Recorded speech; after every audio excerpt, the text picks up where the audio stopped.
right, so we're on another post about the book that I'm working through. Recovery from Narcissistic Abuse, Gaslighting, Codependency, and Complex PTSD, 4 books in one, by author Linda Hill. And these are all my opinions. I'm going to share some things from her book, but basically I'm just sharing with you my opinions, my thoughts, my epiphanies from this. This has no way anything to do with the author or contradicting anything she has to say. This is just kind of like my virtual journal of going through this. As I've shared with you guys before, I got rid of a narcissist last year. Goodbye, good riddance. And I've been on a healing path, and I picked up this book last year, didn't really go through it, and started going through it the other day and feeling good about it, that I have really come a long ways, but also seeing where there's some areas where I still need to work on. So I'm doing that with you. So I'm in the area now called Narcissism 101. So this is where we're going to be thinking about narcissistic personality disorder and the kind of the specific traits that can be out there for a narcissist. So in the book, Linda says that narcissists often have a grandiose perspective of their accomplishments. They display perfectionism, or they expect that. They have a constant need for attention that never seems to be enough. They can't fill it, so they're always wanting attention. Focus on superficial things. They expect special treatment even when it's not deserved. Using manipulation and lying to get what they want. Deficit in their ability to regulate their own self-esteem. A lack of emotional connection, a lack of respect for personal boundaries. They lack empathy, and they also lack the ability to be accountable for their actions. And I just kind of was thinking about like my own situation and some of those aspects that I saw in my ex. This is a big one, never apologized.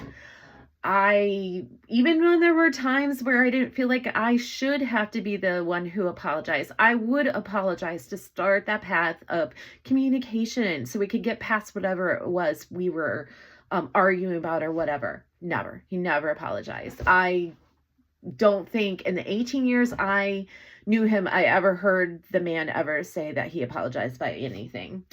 And he was also very superficial. He always wanted the latest and the best phone, shoes, and he also did buy a lot of guns too. But always wanted the best. Even though we might not have the money for it, he found a way to get it. He was unable to empathize. Instead, he would always say things like, don't think about X, especially when I was going through my situation with my previous boss that was also a narcissist. He'd listen to me, and his best way of coming up with an idea of how to get past it was just, oh, don't think about it. You cannot tell someone, especially someone who's diagnosed with anxiety like me, to just not think about it. It ain't gonna happen, and it's not helpful. You know what I needed to hear? Gosh, I'm really sorry that you're going through that. What could I do to help? And you know what I probably would have said? Just listen to me and give me a hug.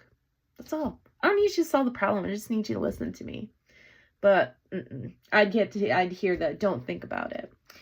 And then there was also, he also often expected favors from others or expected promotions at work.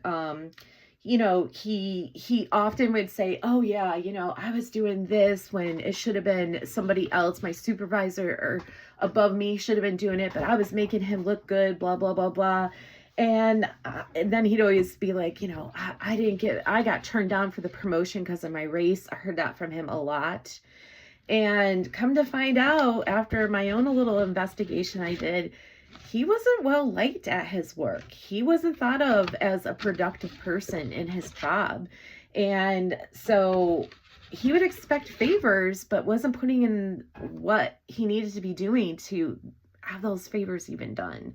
So those were some things that I could think of off the top of my head of where he was showing narcissism, grandiose perspective and ideas. Oh my gosh.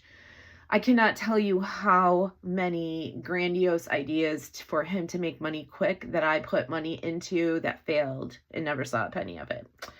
But I digress. So, you know, it also talks about that narcissists, they are, as Linda says, here I quote, insecure to the point of being self-loathing, which is why they work so hard for attention. And it could be why they treat others beneath them, because that's how they see themselves. So this is a person in my particular situation who spent 18 years lying to me, having multiple women, multiple times, spending thousands of dollars on these people. And it was because he was insecure.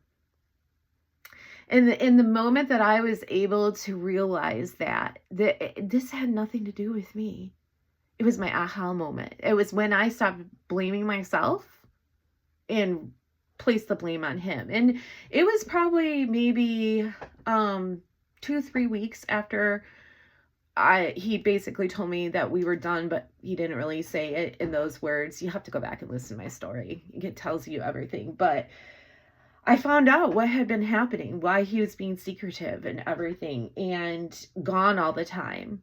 Why money was always being used and not knowing where it was going. And he basically was self-loathing of himself, which I can't fix that. And so he was constantly cheating. And, you know, treating people like they were beneath him. You know, those are problems that I can't solve. I'm not a psychologist, can't solve those. But there are different kinds of narcissists. There's the classic one who openly and unapologetically display the personalities that I listed. There's the vulnerable one, which is the closet narcissist. So they attach themselves to those who are considered popular. They're more introverted, so they find someone kind of use them. They get attention by playing the victim. There's the communal one, which are strong advocates in the community, and they feed their misguided sense on this doing what they can in the community. And there's the malignant, which is the most toxic of all. They're highly manipulative and seemingly get pleasure from exploiting others. And they have no sense of remorse. You can also there can be a narcissist who are overt. So they're open for everyone to see. So they show their narcissism very openly. Covert, which they hide their narcissism, which is what I consider my ex to be, is more of a covert. Cerebral, you know, they have intellect, they feel very superior over other people.